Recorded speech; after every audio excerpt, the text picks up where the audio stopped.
తాలూకు తెలుగుదేశం పార్టీ అధినేత చంద్రబాబు నాయుడు గారు రాబోతున్న సందర్భంగా మహాసభ జరగబోతోంది. ఎన్నికల సంకారం ఊరించబోతున్నారు పశ్చిమ గోదావరి జిల్లా తాలూకు. ఇది తద్వారా పూర్వపు పశ్చిమ గోదావరి జిల్లా సంబంధించిన ఎన్నికల సంకారంగానే భావించాలి. రెండోది, కొత్త పశ్చిమ గోదావరి జిల్లా తాలూకు 7 నియోజకవర్గాల తాలూకు జన సమీకరణ, కార్యకర్తలతో పాటు అభిమానులు, దాంతోపాటు ప్రజలను కూడా మమేకం చేసి 1,00,000 మంది తక్కువ కాకుండా ఈ మీటింగ్ జరపాలని ఈరోజు సభ నిర్ణయించడం జరిగింది. తద్వారా నభోతో నభవిష్యత్తు అనే కార్యక్రమం ద్వారా ఈరోజు తెలుగుదేశం పార్టీ చంద్రబాబు నాయుడు గారి యొక్క సభ జరగబోతోంది. దాంట్లో ఉభయ పార్టీలు, తెలుగుదేశం పార్టీ, జనసేన తాలూకు ఆలోచనలు కానీ, అవినీతి అక్రమాలకు అడ్డగట్టుగైన జగన్మోహన్ రెడ్డి యొక్క అవినీతిని ఎండగట్టుకోవడంలో కానీ, ఆయన చేస్తున్న ఆలోచనలు కానీ, ప్రజా వ్యతిరేక విధానాలు కానీ ఈరోజు ఈ వేదిక బహిర్గతం చేయబోతూ ఉన్నాయి. మొన్నటి వరకు 175 నియోజకవర్గాలు 175 నియోజకవర్గాలు నెగ్గుతున్న జగన్మోహన్ రెడ్డి 80 మంది నెగ్గరనేసి బహిర్గతం చేసిన సందర్భంగా అభినందిస్తున్నా జగన్మోహన్ రెడ్డిని. అంటే 80 నియోజకవర్గాలు నెగ్గవని చెప్పి అతనిగానే వైఎస్ఆర్ పార్టీ ఓడిపోతుందని చెప్పి సంకేతాన్ని ఇచ్చి నా పార్టీ భవిష్యత్తుని కాపాడుకోవడం కోసం కొత్త అభ్యర్థుల్ని, ఒక అభ్యర్థిని ఒక చోటకి లేదు కొత్త అభ్యర్థిని పెట్టడానికి ప్రయత్నం చేస్తున్నా. దాన్ని బట్టి చేస్తే మీ అభ్యర్థి ఇక్కడ నెగ్గడన్న తర్వాత పక్క నియోజకవర్గంలో నెగ్గుతాడు. అంటే మీ అభ్యర్థి డిస్క్వాలిఫైడ్ అని చెప్పడానికి నువ్వు చేసిన ప్రయత్నానికి అభినందిస్తున్నా. రాజకీయంగా మీరు చేసే నిర్ణయాలు తెలుగుదేశం పార్టీ, జనసేన యొక్క కూటమి యొక్క ఐక్యత పోరాటానికి భయపడుతుందనే మాట ఒప్పుకోనందుకు అభినందిస్తున్నా. మరొకసారి మీ జగన్మోహన్ రెడ్డి గారు ఎన్ని కుతంత్రాలు చేసినా, ఎంత డబ్బులు ఖర్చు చేసి, సారా డబ్బులు ఖర్చు చేస్తావా, ఇసుక డబ్బులు చేస్తావా, మైన్స్ డబ్బులు చేస్తావా, పోర్టు డబ్బులు చేస్తావా, చెయ్యి.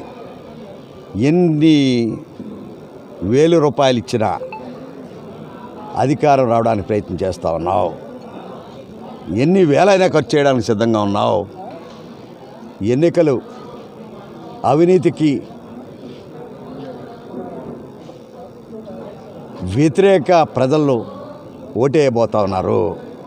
నీ అవినీతి డబ్బుని ఎన్ని వేలు తీసినా తీసుకోవడానికి సిద్ధంగా ఉన్నారు.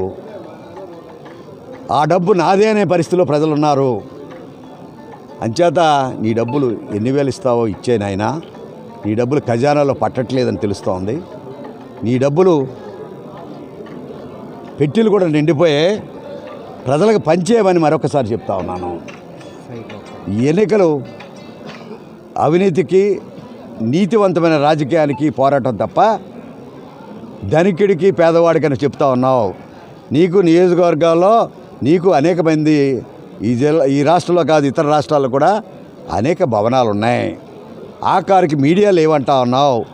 మీడియా, సాక్షి మీడియా నీదే, ప్రింట్ మీడియా నీదే, TV9 నీదే, NTV నీదే, 10TV కూడా నీదే. కాదని చెప్పగలవా? ఈరోజు ఈ వేదిక ద్వారా చెప్పదలుచుకున్నాం. మీ అందరికి కూడా ఎన్నికల శంఖారావంలో సంబంధించిన అవినీతికి, అక్రమాలకి అడ్డుకట్టేయడానికి ప్రజలు సిద్ధంగా ఉన్నారు.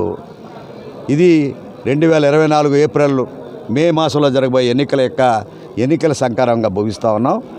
ఈరోజు ప్రజలు మమ్మల్ని ముందుకు నడిపిస్తూ ఉన్నారు. మీ కార్యకర్తలు మీ దగ్గర ఉన్నారో తెలియదు కానీ నిన్న మొన్నటి వరకు వాలంటీర్ లీవ్ అనుకున్నారు. వాలంటీర్ లీవ్ అనుకున్న వాళ్ళు కూడా రోడ్డు మీదకి వచ్చారు. వాలంటీర్ కొంతమంది సస్పెండ్ చేస్తూ ఉన్నారు. అది నాటకమా, బూటకమా అనేది కూడా తేల్చబోతూ ఉన్నాం. మీరు కావాలని వారికి జీతాలు పెంచి వారి ద్వారా జీతాలు పెంచి పని చేయించుకోవాలని ఒక ఆలోచన చేస్తూ ఉన్నారు వాలంటీర్ వ్యవస్థను కూడా. ఇవన్నీ కూడా భవిష్యత్తులో ఎండగట్టదలుచుకున్నాం. మీ కార్యకర్తలుగా పనిచేస్తున్న వాలంటీర్ వ్యవస్థే డ్రామాలు ఆడిస్తున్నావు నువ్వు. మరొకసారి చెప్తా ఉన్నావు, ఇటువంటి డ్రామాలు భవిష్యత్తులో అనేక నియోజకవర్గాల్లో మారుస్తూ ఉన్నావు. బలహీన వర్గాలని ఎస్సీలు కూడా పీటవెక్కిస్తానని చెప్తా ఉన్నావు. చెయ్యని చెప్తా ఉన్నావు, స్వాగతిస్తున్నా అని చెప్తున్నావు. మా రాజకీయాలు మాయే, నీ రాజకీయాలు అవినీతి రాజ్యంలో ఓడిపోతానని చెప్పిన తర్వాత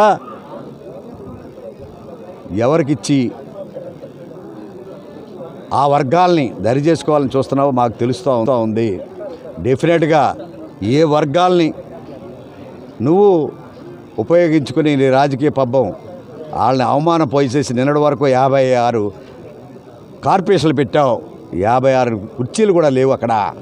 56 కార్పొరేషన్లో బీసీ కార్పొరేషన్ల మధ్యన రూపాయి నిధులు ఇవ్వలేదు. ఎస్సీ కార్పొరేషన్ ఒక కార్పొరేషన్ ఉండేది, 3 కార్పొరేషన్లు పెట్టావు. మాదిగా రిల్లే అనే కార్పొరేషన్ పెట్టావు. వాళ్ళకు ఉండే సబ్ ప్లాన్ కూడా తొంగలో తొక్కి ₹1 కూడా ఆ సామాజిక వర్గం ద్వారా దండుకొని అధికారానికి వచ్చిన మీరు ₹1 కూడా ఛేదించలేని దుర్మార్గుడు జగన్మోహన్ రెడ్డి పరిపాలనని అంతమందించడానికి ఆఖరికి నిన్న మొన్నటి వరకు 100కి 100 పాళ్ళు ఓటేసిన ఆ సామాజిక వర్గం కూడా నీకు దగ్గరికి దూరం అవబోతున్నాయి. దగ్గర నుంచి భవిష్యత్తు రాజకీయాల్లో 175 నియోజకవర్గాల్లో పారిపోతూ ఉన్నారు. వారిని అందరినీ కూడా ఆకట్టుకో, ఎవరు వస్తారో వాళ్ళని పోటీకి పెట్టుకో. మేము ఎన్నికల సిద్ధం. తెలుగుదేశం పార్టీ జనసేన పార్టీకి సంబంధించిన ఎన్నికల సంకారమే జనవరి 7వ తారీఖు జరగబోతుంది. Thank you. ఎక్కడైనా అభ్యర్థి ఇండివిజువల్గా కేసు టు కేసు పరిశీలనిస్తాం. ఎక్కడైనా బలమైన క్యాండిడేటు వారికి దూరం అవుతే మాకు ఆ క్యాండిడేట్ వల్ల ప్రజలు ఆయన కోరుకుంటుంటే ఆలోచన చేస్తాం తప్ప వచ్చిన వారిని అందరినీ కూడా చేర్చుకోవడానికి నేను కూడా పార్టీకి సిద్ధంగా లేదు. పార్టీలు కూడా బలాలను బట్టి నీకు అక్కడ అవినీతి పనిచేసి లేదు అక్కడ ప్రజల నుంచి చేదరించుకున్న వ్యక్తిని మేము పెట్టుకోవడానికి సిద్ధంగా లేము. సభ ఈవేళ ప్రారంభ దశలో ఉంది. వేదిక కూడా ఈరోజు చూస్తూ ఉన్నాం. వేదిక డిసైడ్ చేస్తాం. ప్లేస్ని ఆచంట్లో పెట్టడానికి మాత్రం డిసైడ్ చేసాం. ప్లేసులు 2-3 ప్లేసులు ఉన్నాయి కనుక ఆ ప్లేసులు కూడా వీళ్ళ పెద్దలందరూ వచ్చారు. వాళ్ళందరితో ఆలోచన చేసి నిర్ణయం చేసి సాయంత్రం పాటిస్తాం.